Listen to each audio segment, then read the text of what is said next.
And the guy says, you know, it's such a nice day outside. I think I'll bring my lunch to work. And there's a park right across the street. And I'll eat lunch at the park. And he does.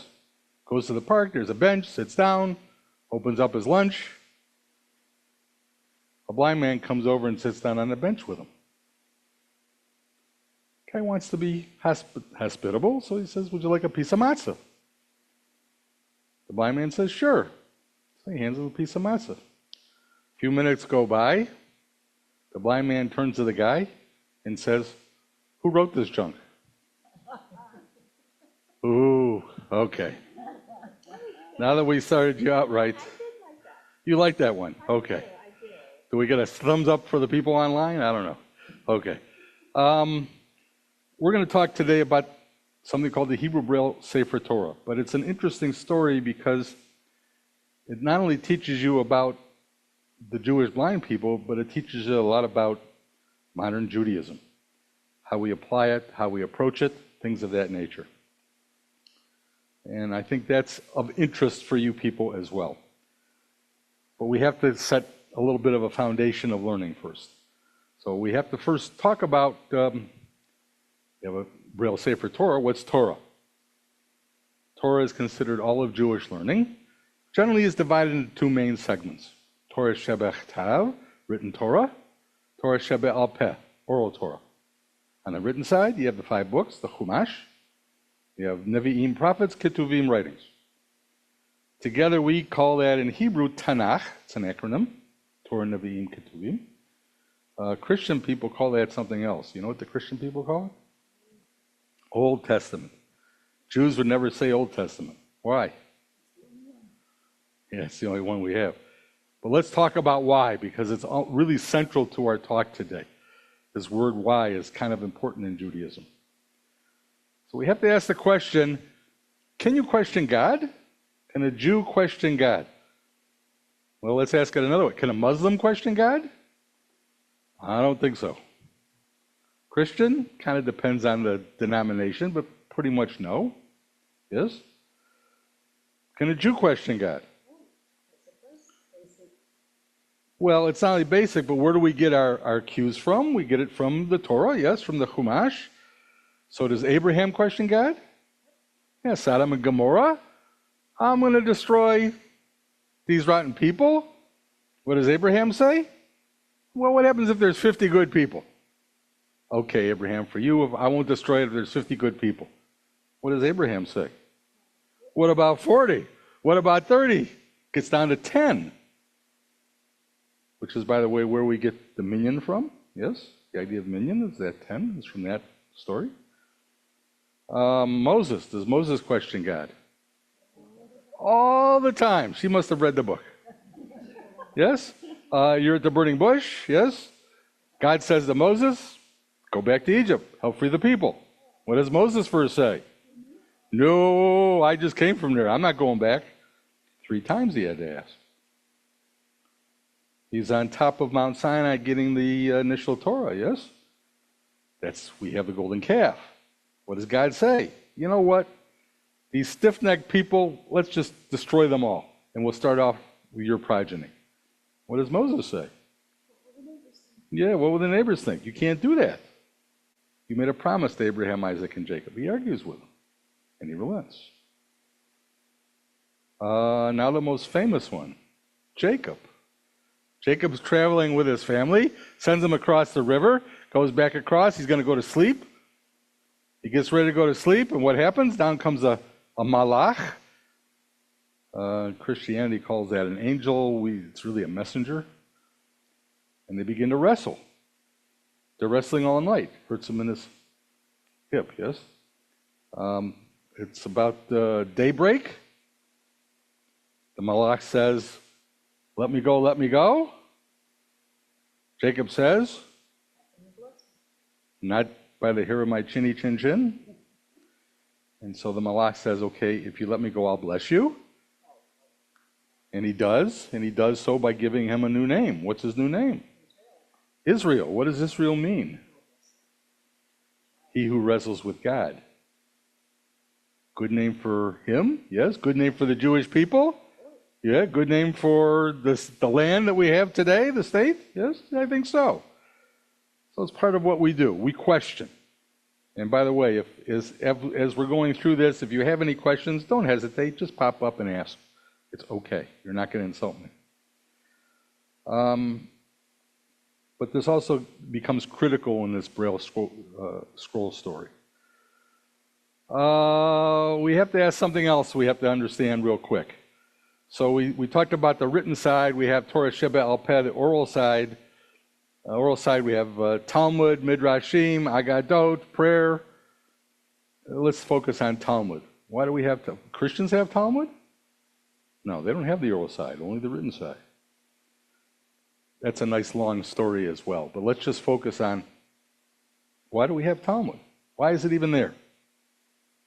What's it about? Let's go relook at the 5 books for a second. In the 5 books, we learn our way of life through there's a custom of 613 mitzvot. Yes? Again, Christians call that commandments. It's a bad translation. That's another story for another day. It's where we learn our way of life. Also interesting, what's considered the 613th mitzvah in the Torah? You remember that? To write a Torah scroll. Ooh. So I did the 613th mitzvah. But when we look closely at those mitzvot, something dawns on you pretty quickly. So let's look at honor your mother and father. Yes? Does the 5 books tell you how to do it? No. Does it tell you how to do any of the 613? How do you do it? Well, in Judaism, it's all based on context, time and place. How Moses honored his mother and father, same way you're going to do it?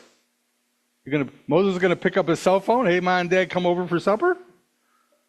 No, changes, yes?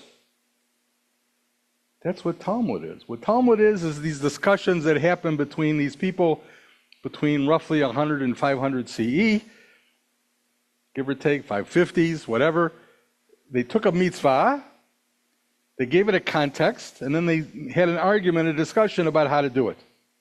But then what they did is they changed the context slightly and asked the same question. Sometimes the answer was the same. Sometimes it's different. So let's give a modern example. Let's make it a little easier. How they do Shabbat in New York City, same way they're doing it in Woodstock? Probably not. Let's do something a little weirder.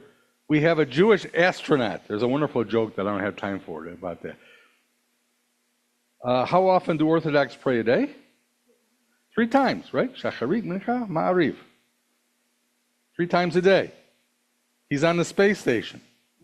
How long does it take to make a revolution of the Earth? About 20 minutes. Is he going to pray 3 prayer sets in 20 minutes all the time? I don't think so. He's going to have to adjust, right? There's a long discussion in the Talmud. How long do we do Passover for? In the Bible, what's it say? 7 days. But in the diaspora, most people do it for 8. There's a discussion as to why. So you can change your action based on context. This again becomes critical with the Braille scroll. Okay, so let's move forward with the Braille set a little bit. Why did I get involved with this at all? So about 8 years ago, as a rabbi, I had some bleeding in my eyes as a result of type 2 diabetes. I lost 80% of my vision in this eye and 20% here. I am visually impaired. Just ask my wife. So they said to me, they finally got the bleeding stopped after about a month. They said if it comes back, I might go totally blind. Now, so far so good, it hasn't come back. But I have trouble doing lots of different things, some things I can't do. Reading for a rabbi is kind of an important thing. So I said, well, what are my options? Well, Braille. So I started to learn English Braille. Lots of institutions out there that teach English Braille. As I'm learning English Braille, I suddenly discover there's Hebrew Braille. Now, Braille is kind of interesting because American Sign Language is its own language. Braille is not. Braille is simply the textual representation of a language. So the original Braille was created by a guy named Louis Braille in France. French Braille. So there's French Braille, there's German Braille, there's English Braille. English Braille, that happened in the mid-1800s. Early 1900s, somebody came along and did the same thing for English Braille. It wasn't until the 1940s that we get Hebrew Braille. But it's Hebrew. It's not a different language. There's someplace else I wanted to go with that. And I totally lost my train of thought here. That happens with rabbis a lot. So let's talk about, by the way, who teaches Hebrew Braille? Because that was my next question, yes? Well, at that particular time, nobody did. So I grabbed whatever resources I could and self-taught Hebrew Braille. Again, I'll come back to that in a minute. That leads me down a different path. Okay. So as I'm doing all these studies, it dawns on me, it's got to be a Hebrew Braille scroll somewhere, yes? So I put out a bunch of questions all around the United States. Who's got a Hebrew Braille scroll? Nobody's got it. Well, let's find out who's got it in Europe. Certainly Europe, with these old communities, they must have one there. Nope. Well, certainly Israel has got to have a Braille scroll, yes? Nope. What do we ask as a Jew? Why? Modern Talmud. Now, Talmud, as its own group, really ends in the mid-500s. They close the books. But does Talmud stop? Does your discussion stop? Does your context stop? Never change again? No, it keeps going on. They just give it a different name. They call it responsa. So you could go, after our discussion today, go home and go on Google and type Jewish responsa and get discussions from yesterday. Well, that's kind of fun. So I said, let me use that tool. So I sent out a question worldwide through responsa. Why can't you make a Hebrew Braille Sefer Torah? And I got tons of responses. But as these responses are coming in and I'm looking at them, the Jew in me wakes me up and says, is it so? So let's look at some of the questions. The first thing that they said is, Torah scroll is written on parchment. You can't put a Braille dot in parchment. Is that so? Well, I went and got some little sample pieces of parchment and put some dots all over the place. Could I do it? No problem. So that went away. One of the other questions that came in, well, you have this scroll, you're going to roll back and forth, It's going to be like bubble wrap. You keep popping the dots. If that happens, you can't have a scroll, can you? Well, but is that the case? So what do? I go get a non-kosher scroll, put a bunch of dots throughout the scroll, and over the next few months while I'm discussing these other questions, I keep rolling it back and forth, and guess what? No problem. Why? Parchment's not only flexible, but very tough. Now, can you pop it like bubble wrap? Yeah, if you press down, you can destroy the dot. But tell me something, in a written scroll, can you destroy the letters? If you take the yad, you're supposed to be above the letters with the yad, yes, the yad, the pointer, yes. If you're on the letter and you're scraping across, what's going to happen to those letters? They're going to go away. So it's a question of care, custody, and control. If you take some care with the Braille scroll, it'll last as long as a written scroll. Okay? What other questions could we have?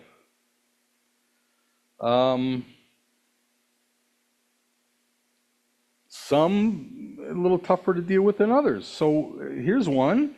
I've been in communities. I was in Jerusalem a few times, and I walk into the Orthodox community, and they look at me. They don't consider me Jewish. And they're saying if you make a Braille scroll, it's got to be Jewish. So would they accept the scroll that I made? No. Would a scribe be able to make a Braille scroll? No, he doesn't have the techniques and the abilities, just like I don't have the abilities to make the letters. But you have to ask the question. First of all, does the Torah say it has to be done by a scribe? No, it just says you got to do it. So I don't consider that a problem from my standpoint. Maybe from theirs. Because I wasn't Orthodox. I grew up conservative. So they look at me like I have Moses' horns on my head, right? They wouldn't accept it. Right? This Orthodox, there are a number of brilliant women scribes in the U.S. They would never accept their scrolls. Now, it's interesting because you say, when did all these customs come about? They actually don't come about. You can read all about them in a book called Masechet Sofrim, but that doesn't get written until the 8th century. CE. Torah's been around already for a couple thousand years, whatever. It's a Talmudic style of writing, but it's post-Talmud. And again, it's just the opinion of these people. Here's what it takes to write the scroll. But you have to ask the question, is it so? If the context changes, can we change as well? So I read Masechet Sofrim, and some of the things I would agree with. What are some of the things? First of all, it has to be done in Hebrew. It can't be done in another language or as a transliteration. Again, why? Translations are always interpretations. Right? We already talked about a few of them, mitzvot, etc., etc. It changes, so it needs to be done in Hebrew. But you can do it in Hebrew and Braille. It's Hebrew Braille. What are some of the other things? Here's kind of an interesting one where you can kind of sit on the fence depending on how you want. Hebrew is read, which direction? Left to right. English, right to left. Braille, all Braille languages are right to left. Even Chinese and Japanese, which are vertical languages, are read right to left. Why? Consistency. Remember, a Braille person approaches a text. They're not going to know this way, this way. We already know. This is the way we're going. Left to right. Now, is that a problem? For me, no. For some, yes. If it is, okay. Why am I even going through this iteration to begin with? First of all, are we talking about just 2 or 3 people in the country that we're worried about? How many blind and visually impaired people are in the United States? About 400,000 folks. 400,000 Jewish, blind, and visually impaired. How many belong to synagogues? 100, 200? Why? Because there's no Braille. Thank you. They come to the service. Can they read the Siddur? No, there's no Siddur. Even if they did a Siddur, which we'll talk about another direction in a minute, in what they call embossed Braille in books, they'd have to bring 6, 7 books for the Siddur. They're going to carry and be able to go through it? They're not going to do that. Can they follow the Torah reading? No. Can they do an aliyah? Let's talk about that in a second here, because that's kind of key. No. Now, religiously, halachically, blind people are considered 100% part of the community. They are not separate citizens. But are they treated as such? If you couldn't do an aliyah, how would you feel? I knew what it was like before I converted. Okay. Makes it kind of rough. So they don't come. Or if they come once or twice and they say, I'm not coming back. So one of my main focus as a rabbi is, I want them in the seats. How do I get them in the seats? I need to get them to be able to do everything and anything that anybody else can do. All right? Aliyah. The custom of reading the Torah portion. Where'd that come from? First one that I'm aware of is Ezra at the Watergate, yes. He brings the people together and he begins reading. Again, there's some great stories about that too, but let's move on. You end up reading it, and the custom is 1, 3 or 5 days a week, depending on your community, you read. But it has to be read. It can't be memorized. Why? We ask that question. Why no memorization? The best example I can come up with, you guys should be young enough to know the party game telephone, yes? You tell the story down a row of people silently and find out what the guy at the end says from the first story. It's always changed. Do we want Torah changed? No. So it has to be read. All right, so if it has to be read, and I agree it has to be read, up until prior to 1940s, the previous 3,000 years, could a blind person do an aliyah? No, not allowed. Wow. Okay. Go ahead. They couldn't stand there because they couldn't say the prayer? No, to me, aliyah is not just doing the before and after prayers, it's doing the actual reading of the verses. Oh, reading. Yeah. Oh, okay. Reading of the verses. All right, so let's go back to some of our questions. Here's an interesting one. I got to always remember the exact numbers. Normally, when you convert a Braille book, a textbook into Braille, you tend to balloon the book. To put the 5 books of Moses into embossed Braille, you end up with about 27 volumes. That's a problem. We'll go back to that. Here we go. So I asked the question, on a standard Braille sheet, not Braille sheet, a standard Torah sheet, I can't see anything. Okay. How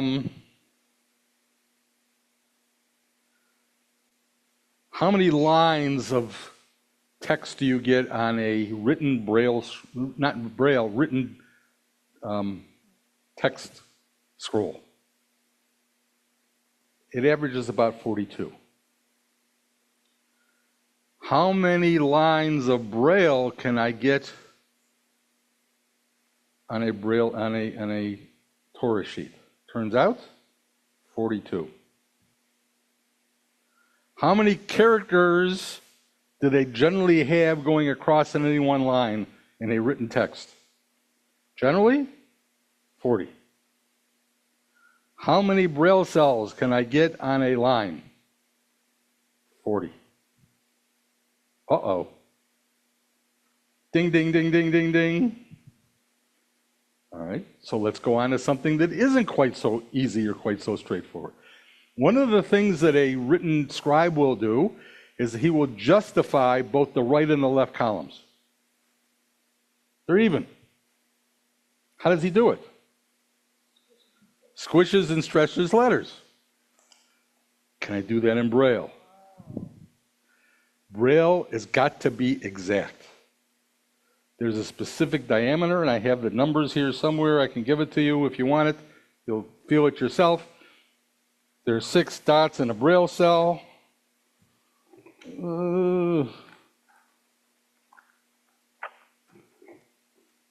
Here's a giant Braille cell. 6 dots in a Braille cell. I don't know if they can see that at home. 1, 2, 3, 4, 5, 6. Depending on which dot is raised tells you the letter. So if it's in English and I only want the letter A, the only thing that's raised is dot 1. Aleph is that in Hebrew. B, 1 and 2. Also turns out to be bet. A lot of similarities. G, 1, 2, 4, 5. Raised. Gimel, 1, 2, 4, 5. So depending on which dot is raised. Why the specific, it's got to be a specific diameter, a specific height, a specific circumference, and a specific difference between the Braille cells. Why? When you read Braille, you don't read it with the tip of your finger, you read it with the pad. And those 6 dots will fit on your pad.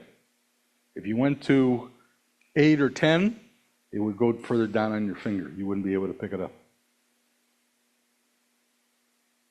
So that's the maximum you could do. So that way when you're going across, you can read directly without having to, what they call scrub, go up and down and all over the place.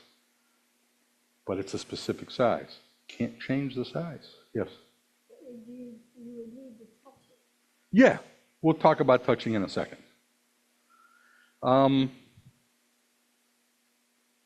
So what do I do about this justification? Well, I can justify it on the one side, but I can't justify the other.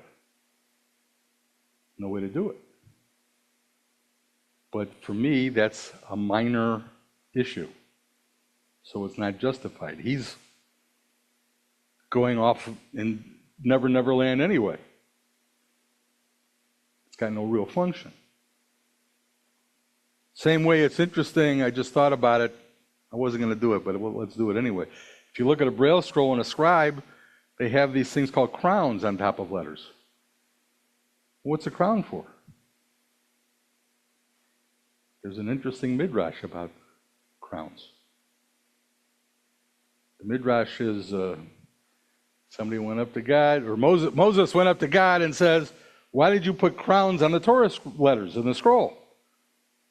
And he says, "Well, I'm not going to tell you, but there's a guy named Akiva that's going to come along down the road, and he's going to give the full explanation." Sure enough, Akiva comes along X centuries later. Does he give the explanation? Nope. So what's the real value of the crowns? Well, the real value of the crowns, from my standpoint, is every scribe does the crowns a little bit differently. It almost ends up to be like a signature of the scribe. If you're really good at reading Torah scrolls and you look at the crowns, you could tell who wrote it.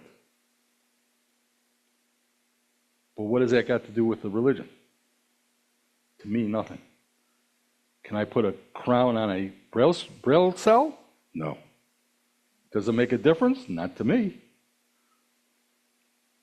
Let's look at one thing that would make a difference.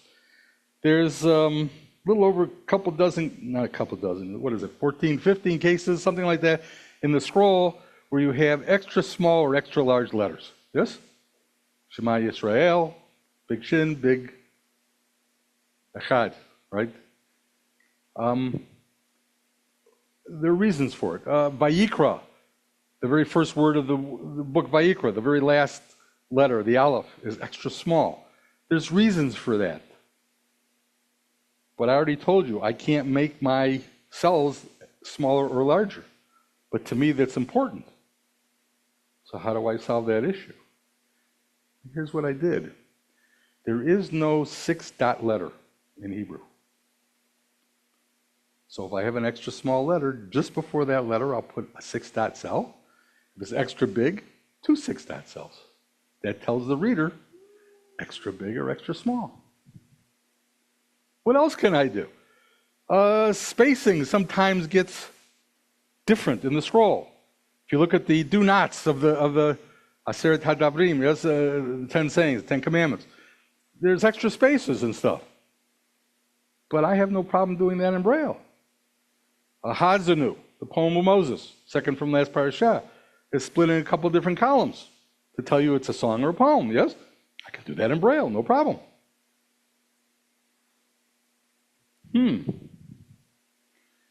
Okay, so let's get down to brass tacks. There's one problem that was a real bad one that had to be figured out. What is that? According to Masechet Sofrim, and something I do kind of agree with, the letters themselves have to be done manually. No mistakes.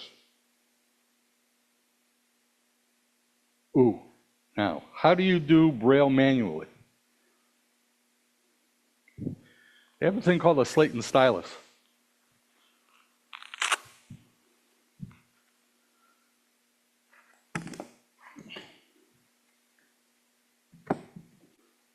Slate and stylus. You put your paper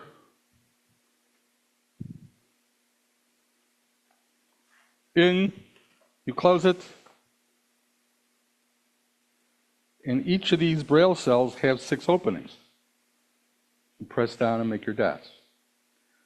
Blind people mainly use this, and I use this as note takers.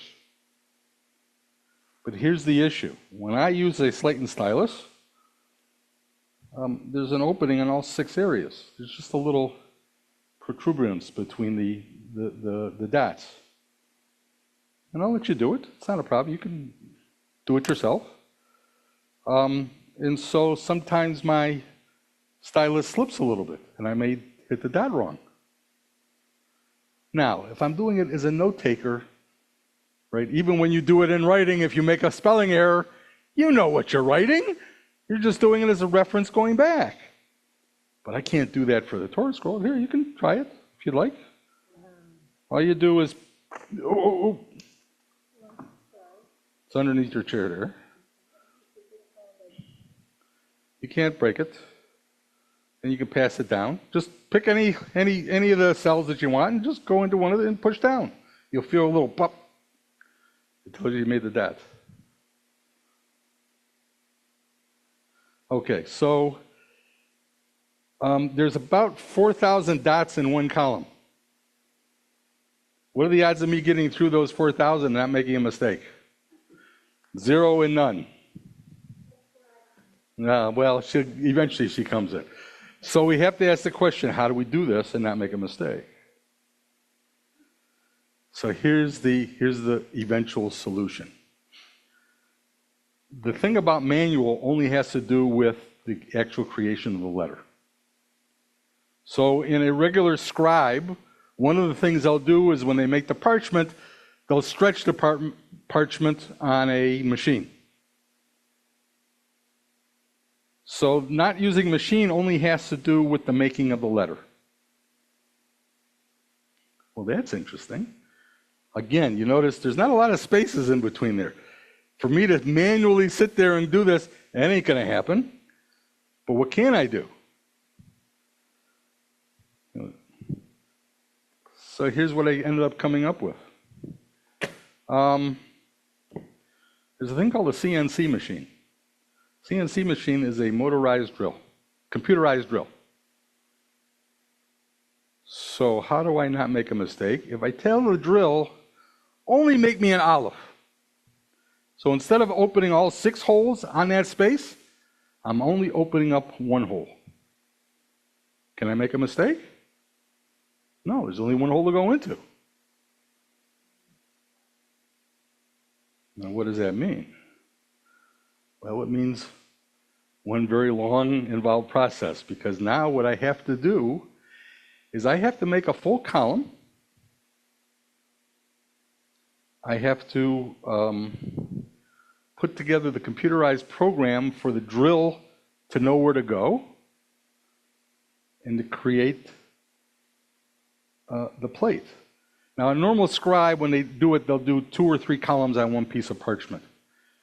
Going in this direction, I can do 1 column at a time. Just too big otherwise. So what you end up with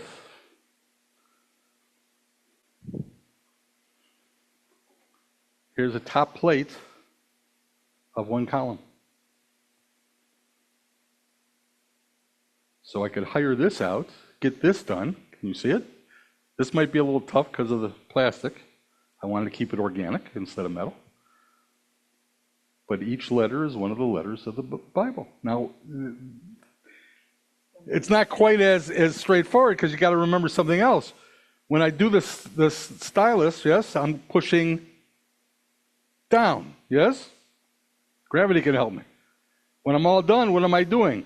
I'm taking the piece out, I'm flipping it over to be able to read it. So this has got to be upside down and backwards. Good luck. Yeah, printers would do that, sure. So 267 different plates had to be made. Now the bottom plate, to know my depth of dot, I didn't need 267. I can make one of these. Because remember, the top plate's only going to give me the one opening, but in the next plate, maybe the opening is separate. But I could do it this way, so I can use the same bottom piece. Now I made a couple 3 just in case one got ruined or whatever. But I don't need 267 of them, I just needed 3 or 4. The machine is actually making the back. No, the machine is only making the plate. So what I do is I set this down, put a piece of parchment on it, take the plate, put that over it, bolt it together, and then I manually take a stylus and hit each hole. Okay. The first scroll to do all this work took me 6 years. Now here's the interesting part. A scribe, you know how long it takes a scribe to make a scroll? It's about a year. When I went to do the second scroll, how long did it take me? 6 months. Why? Am I doing anything to this plate? I'm just going through the hole. I'm doing nothing to it. So I can use that same plate for as many scrolls as I can possibly get out. Ooh. I'm confused that you know where to make the hole. The plate tells you. Yeah. Remember, I'm putting... No. This is the top plate, right? The parchment's below. So when I take that little pointer, right, and I go through the hole, I can't go through a wrong hole because it's only giving me the hole for the letter. Oh, for the holes, it's made the holes, there's a place for the holes for you. Yeah. So you can't, so if you go to try to do another one, it won't work. No. That's why I have to make 267 different plates. Because I'm literally doing every single letter in the Torah, in the 5 books, in the Chumash.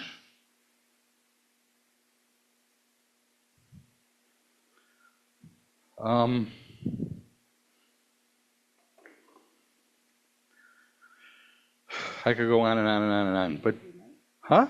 I've got 2 full sets made. All right, so here's the question that your rabbi asked, and I want to respond to. My particular approach in this work that I do for the blind, for the Jewish blind, I do a little different approach than not everybody does. So I have a nonprofit 501c3 company, and what I do is I get grants to help pay to make these and to make other stuff as well that I'll talk about in a second. But then what happens is when they're made, I offer them to the Jewish blind for free. So when it comes to the scroll, they're not paying me a dime. The only thing they have to pay for is transportation and insurance for as long as they got it. And they can use their own transportation. And I even got a way to transport it. I can bring, I don't know if you can see over there. Maybe I should bring it over here. I have a plastic, roto-molded plastic case. They don't have to even worry about it. It's padded on the inside. You just pop it in, close it up, lock it up, call up Federal Express, whomever, UPS, come pick it up. They don't have to worry about packaging. Now, if they're close enough to Pittsburgh, where I'm at, they can just come and drive and get it. It has to be carried? Well, it's carried in that piece. It's not laying on the ground. When I was in Israel, there was a family who brought, they carried it on the plane. Yeah, again, how far do you want to go? Okay. How far do you want to go? So here's a question. In the United States, if I'm transporting something, where's my cost come in? You should know this. How do you determine your cost? Two main items: weight and insurance. All right, now technically I can take all 5 of my books and put them on one set of scrolls, one set of rollers. I could do that, no problem. But if I divide the books, what's my weight? 1/5. What's my insurance? Am I insuring 5 books or am I insuring 1 book? 1/5. So I'm telling a person in Albuquerque, you have to spend only this amount, and you can arrange it for yourself to bring the scroll to use. When you're done, ship it back. So I made the choice. I saw a really interesting set of pictures during the Middle Ages, especially in the German area. You see pictures of scrolls done on different eight-seam, different rollers, and then put together in a quiver kind of a thing. An Orthodox person would never accept this. They would want it all 5 on 1, which I can do. But again, my focus is how do I get all these Jews around the country to be involved? Which brings me to one of my next topics real quick. And I'll give you a chance to come up and actually feel the scroll. Oh, can you touch a scroll? Can you touch your scroll, written scroll here, legally, halakhically? It's not a halakhic issue. It's a minhag issue, custom. Why is the custom not to touch a scroll? Yeah, well, parchment and the letters, right? But even the letters, the inks are organic, made out of gallnuts. So your fingers have oils. Some of them have dirt if they're not really nice. Yes? If you keep touching it, what's going to happen to these letters and to this parchment? It's going to go away. What about a Braille scroll? You have to touch a Braille scroll, yes? If your oils in your skin turns the parchment orange, does the blind person care? As long as you don't mess with the dots, you're good to go. So again, can you touch it? Yeah, you have to touch it. That's the way you read it. Is that a problem? It's not a problem. It's not a halakha issue. It's just a custom.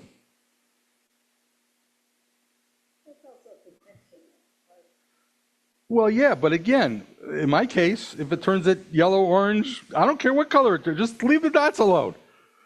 It's fine. Touch it. Use it. It should be used. I've never seen a Torah cleaned. Actually, that's a good question. I'll have to look that one up. I've seen Torahs repaired. Oh, and that's another thing, by the way. I have this wonderful argument with some of my Orthodox friends who like to argue against the Braille scroll.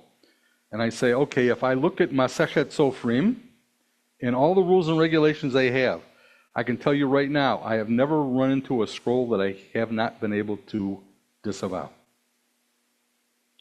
So if you want to go by the letter of those laws, guess what? You're never going to get a Torah scroll.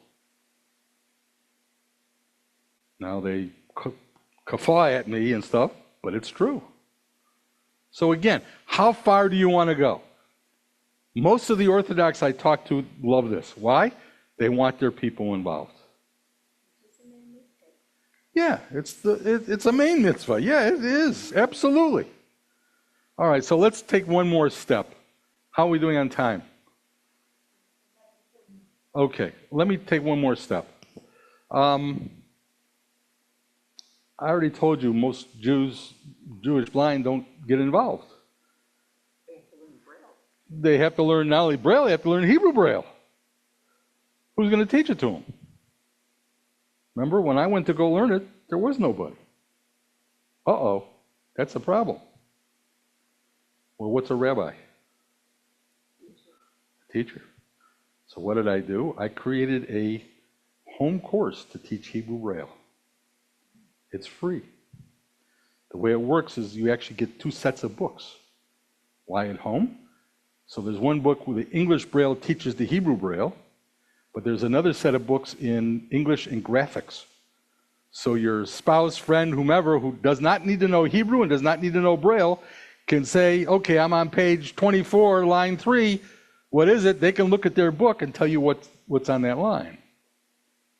And then what I did is I created a set of audio files on a USB, because if their helpmate isn't Jewish, are they going to know chet?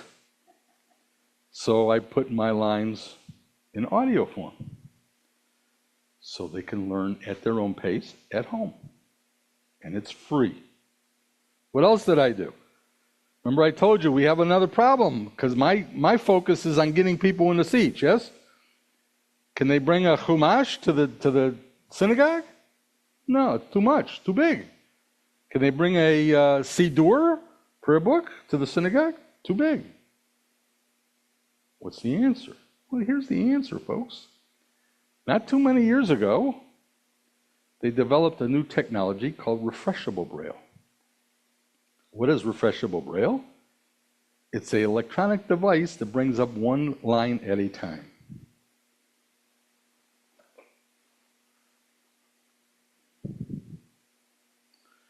It can run either on batteries or plug-in.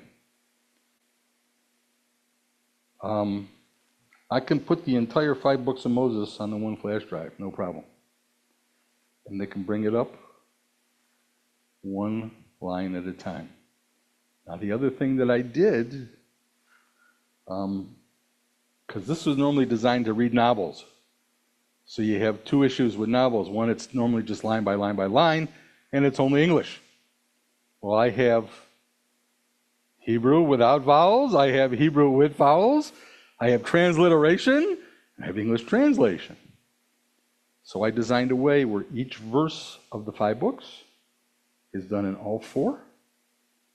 And I designed a coding system that the machine can read, where you can tell it, okay, send me to Shemot, Exodus, chapter 12, verse 3, enter, boom. It'll take you to the top where you get all 4. You don't want all 4? Send me to the English of that. It takes about 3 to 5 seconds or less for them to get there. I did this not only with the 5 books. I have all of Ketuvim done now. Proverbs, Psalms. Well, that's an interesting. Initially, they were pretty expensive. But the federal government, through the National Library System, came up with a program. If you're blind or visually impaired, they give you one for free. So can a temple have a number of these? No, because the person has to be registered, and the person will receive it directly. But my coding system now allows them to go anywhere they want in the 5 books. And then I also did that with the Sidurim. So I have, you use Kol HaNefesh, yes? Kol HaNeshama. I've got that in refreshable Braille. Mishkan Tefillah, which is what we use in Reform. I've got that in refreshable Braille. And you know how much it costs you? Nothing. All you got to do is call me. And I send it to you. So, if they have this, and they have, I'm sorry? Keep the machine, the person who, Yeah, it's yours. You own it. The government sends it to you, it's yours. where you go, You can take it wherever you want. how many orders there? Thousands. Because, Your, my stuff? Well, that's an interesting question. The thing that I have sent out the most of is actually the Hebrew Braille course. And I've sent them worldwide. Not a lot here. Some, but not a lot. I'm still playing catch up with some of these people, right? probably don't know about it. Well, it's part of the word that I get out. That's part of what I'm doing here, yes? But now if a blind person or visually impaired comes to the synagogue, can they follow through the Siddur? Yes. Can they follow the reading of the Torah? Yes. Can they do their own aliyah? Yeah, what can't they do? Nothing. They can be a full member of the congregation. Active. I need one other story, and then I'm going to stop it and just answer questions. If you want to know, I brought some other show and tells. You want to know what English Braille looks like? There's the alphabet in English Braille. Here's the Hebrew Braille. What else did I bring? Oh, this is the story I want to tell now. Sometimes you just don't know everything that's going to go on. And this is one that warms your heart. The very first person I brought the scroll to was an older lady in Pittsburgh. And she opens up the scroll and she starts to read. And you see the smile come over her face. And all of a sudden, tears are coming down. They're happy tears. Why are you crying? She says, I got to show you something. So she opens up the scroll, and I actually have one of those here. And she brings me to this. Recognize it? Yud Hey Vav Hey. Right? 72 different names in the Bible for God. This is the biggie. Right? We don't vowelize it. I never vowelize it. I do see it sometimes in prayer books. I hate it. Makes me quiver. We don't vowelize it because it's our representation. How do you represent something that's unrepresentable? Well, if you can't vowelize it, you can't say it, yes? That's the representation. Now, when we read it in the Torah scroll, if you're Reform, Recon, Conservative, you'll generally say Adonai. If you're Orthodox, you'll say Hashem, meaning the name, as a replacement, just so that the people out there know, Yud Hey Vav Hey. So she says, you have to do something for me. You put your fingers on the letters. I'm sorry. Let's open this up so you can see it.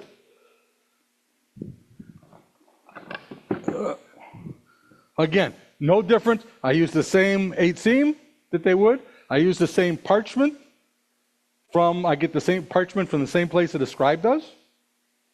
When I sew them together, right? A scribe will do it once every 2 or 3 pages. Yes, they put them together, 2 or 3 columns. I have to do it every page.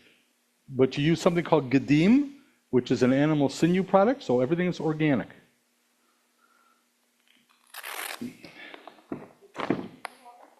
I'm sorry? Okay, so what happens? Remember, I don't have the greatest eyesight. You have 4,000 dots. Could I miss a dot? As I'm going across these, making these openings? Yeah. So what happens? She comes across in back of me and says, oh, in that line you missed that hole. Over here you missed that hole. Boom, boom, boom, before I take it off the slate, so I make sure it's correct. That's why you get married. Okay. So I have a little thing here where the Yud Hey Vav Hey is. Why is she getting so emotional? what can a blind person do that a sighted person can't? She said, I can touch God. Ooh, shaking. And that's why she's crying. It became a religious, emotional, again, please don't push hard, but you are allowed to touch. So if you look at that sheet that I showed you, there, you can see here's the dot sequence for Yud Hey Vav Hey. It'll be just below where the arrow is. You can touch God now today too.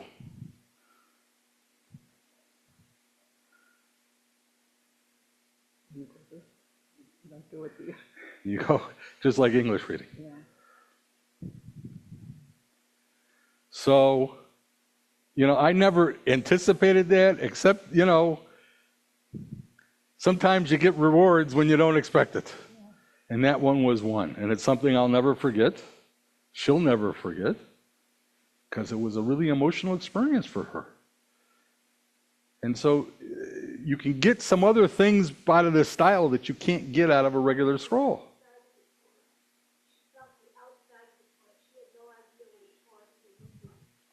She was always blind. She was always blind. Oh my God.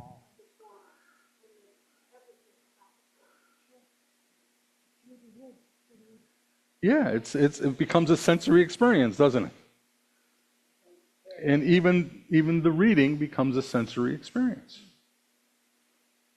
And so there's stuff you can get out of this. So this is Shemot, Exodus.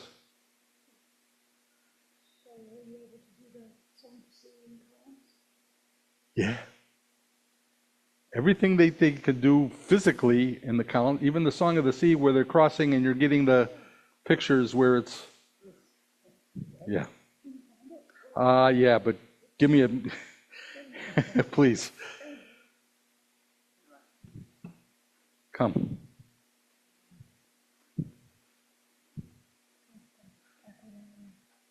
Here's the Yud Hey Vav Hey, if you want the dots.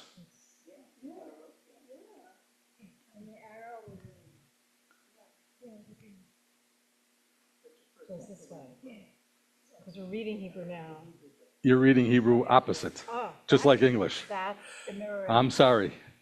Yeah, it takes getting used to, but once your brain gets used to it, it's pretty quick. Yeah, they say you read it left to right. You read it like this. Same way. It doesn't matter if you're left-handed or right. So this is No. this way. You're not going to smear it. Okay. And these are the two headings. Right. So how do they do the final letters? There are no final letters in Hebrew Braille. Oh, okay. In Hebrew Braille, there's no final letters. Just the nun looks like that. It's not good. Well, an N in English is 1, 3, 4, 5. A nun in Hebrew is 1, 3, 4, 5. And it doesn't matter if it's final or not. Same thing with all the final letters.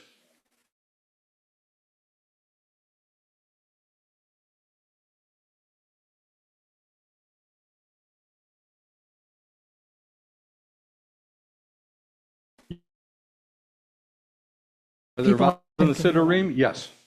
I did put vowels in the Siddurim. So how do you do that? Okay, instead of having it below or above or in between, it's just like English, it comes just after the consonant.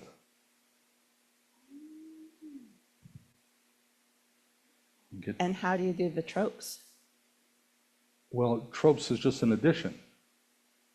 And there's different tropes for different groups. You don't find tropes in the Torah scroll, do you? Right, no. No. But if someone is learning their parsha, they need the tikkun. Okay, again, I'm gonna give a little prejudice here because This is the I mother know of a at bar least- mitzvah. She Yeah, knows I know. about tropes. I know of at least 4 or 5 different tunes of tropes. Yes. Yeah.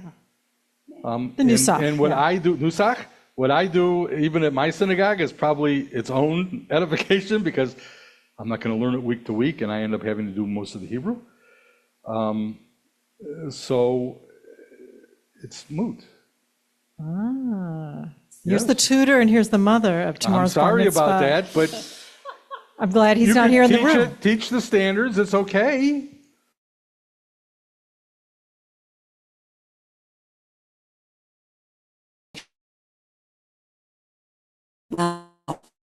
and then, Well, when I And first then teach Hebrew, teach- I teach it with vowels.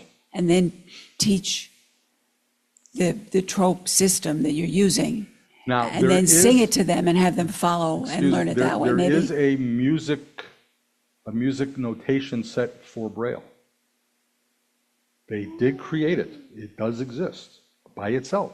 So if you want to do notes, they already have got all that done in Braille. But not the cancellation mark. Not the cantillation in Hebrew, not the cantillation marks. I'm just saying, Yeah. if you're going to play a piano piece, You could, you can read that in Braille. They have the notes in Braille. Well, you have to memorize it, and then you go back to the piano. right? pretty much. Do people, just in general, when people read Braille, does it matter which hand they No. use, or? They actually, some of them are more lefties than righties.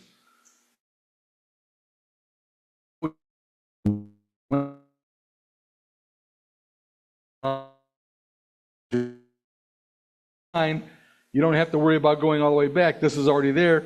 It just drops down, Okay. and you can just go right to it. I was thinking that depending on your